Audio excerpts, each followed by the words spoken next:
हमारे संस्कृत में एक श्लोक है, वो तमसो माँ ज्योतिर्गमय, मतलब अंधकार से रोशनी की ओर जाने का एक प्रक्रिया है, अंधकार से उजाले की ओर। इसलिए शायद सर्वप्रथम डूबते हुए सूर्य को दिया जाता है, उसके बाद उगते हुए सूर्य को जल अर्पित या फिर अर्घ दिया जाता है, समर्पित किया जाता है, ताकि सूर्य के दोनों स्थिति की हम लोग पूजा कर पाए।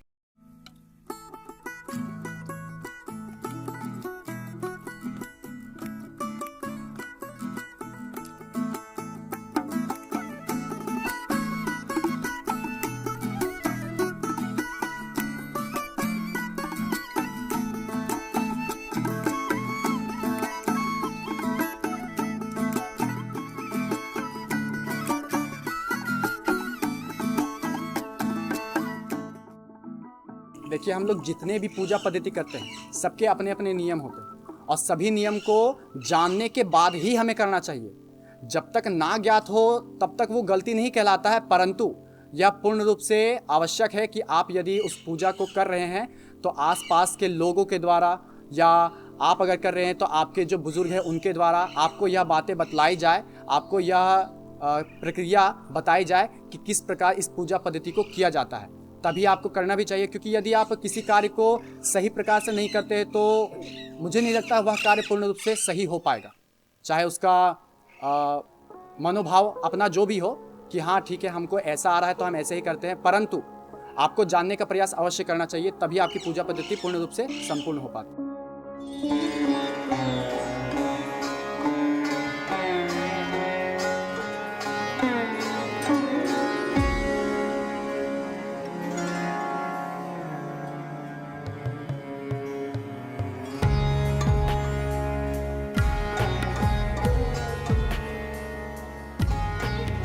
चूँकि यह पर्व हमारे जो ग्रंथ हैं वहाँ से प्रारंभिक से चले आ रहे हैं, हमारे संस्कृति को दिखाते हैं, और इस पर्व में सभी परिवारजनों की सुख समृद्धि को देखते हुए करते हैं। इसलिए सभी परिवारजन एक साथ आकर के जो माता इस उपवास में इस चीज़ को की हुई रहती है, उस माता के द्वारा जब हाथ में डलिया होता है तो सभी भाई बंधु जितने भी परिवारगण हैं सभी को आकर के अर्घ देते हैं, जल देते हैं, क्योंकि वो सारा एक ही परिवार होता है, सभी की सुख समृद्धि की बात होती है। इसलिए सभी परिवार एक साथ मिल करके उस अर्घ को दे करके उस प्रक्रिया को पूर्ण करते हैं। दूध का अर्घ से इनका पहला दूध से पड़ता है, पहला अर्घ दूध से पड़ता है। गांव के सभी लोग भगवान सूर्य को अर्घ देते हैं।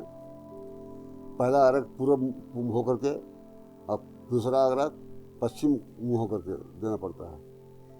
उसके बाद तुम्हारे पास जितना भी छठ मैया का प्रसाद डलिया में सजाए हो, उसके बाद अग्नि को प्रकट की जाती है।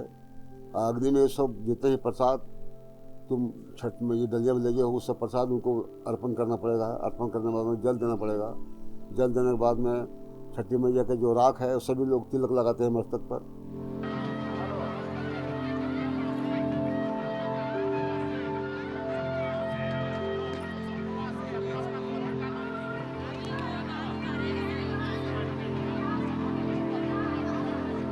हमारे शास्त्र के अनुसार जब बच्चे होते हैं तो 21 दिन या 11 दिन के अवधि के बाद उनका मुंडन किया जाता है, और ये बहुत सारे दिनों में होता है, बहुत अलग अलग दिनों में होता है। अच्छे दिनों तिथि को देख करके बहुत सारे साल भर में बहुत सारे ऐसे योग आते हैं जिसमें होता है, परंतु छठ पूजा में भी किया जाता है क्योंकि यह एक तो महापर्व है, इसकी मान्यता ही अलग है।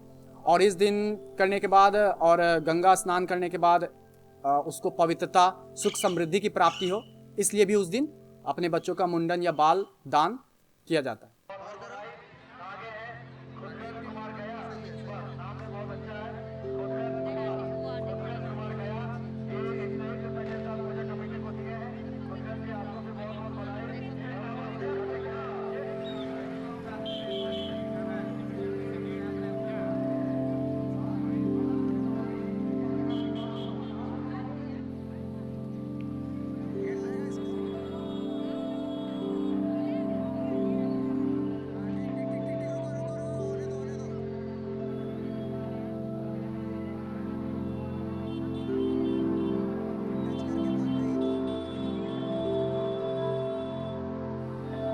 देखिए, अब हमारा जो महापर्व जितने भी आते हैं उसमें सूर्यदेव, जैसे अभी हम लोग का छठ महापर्व जो आया उसमें सूर्यदेव की पूजा करते हैं हम लोग।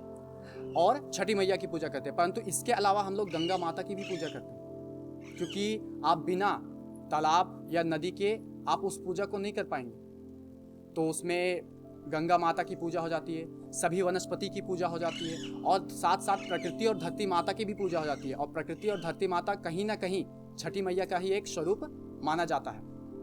और इसलिए हम इन पर्वों को, अपने संस्कृति को, अपने धर्म को इतनी ज़्यादा मान्यता इसलिए हमें देनी चाहिए, क्योंकि हमारा पर्व, हमारी संस्कृति हमें ये सिखाता है कि सभी जीव जंतु, केवल इंसान नहीं, सभी जीव जंतु प्राकृतिक हमारे लिए और हम उनके लिए हैं।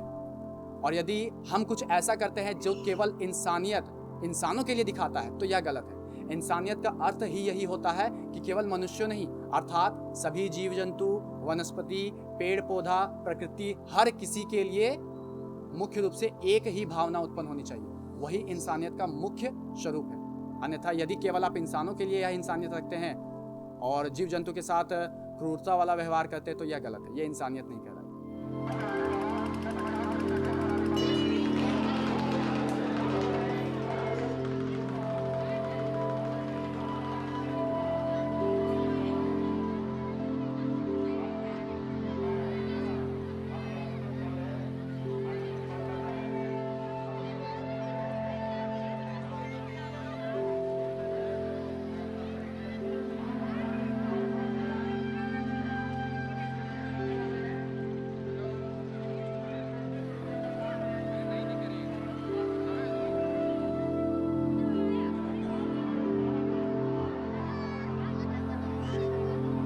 जैसे छठ पर्व, तो ये तो शुक्ल पक्ष, कार्तिक माह के शुक्ल पक्ष की षष्ठी तिथि से प्रारंभ हो गया। परंतु इसके बाद जो रविवार आता है, एतवारा पर्व जिसे हम लोग कहते हैं, वो ज़्यादातर वही लोग करते हैं जो कुछ मान्यता या कुछ मनोकामना रखती हैं भगवान सूर्य देव के सामने, गंगा माता के सामने या छठी मैया के सामने, और वो पूर्ण हो जाता है। तो उसके बाद वो लोग एतवारा पर्व करती है और डलिया उठा करके इसी मान्यता को पूर्ण रूप से, जैसे छठ पूजा हो रहा था, वैसे ही एतवारा पर्व भी उसी मान्यता के अनुसार पूर्ण रूप से करती है।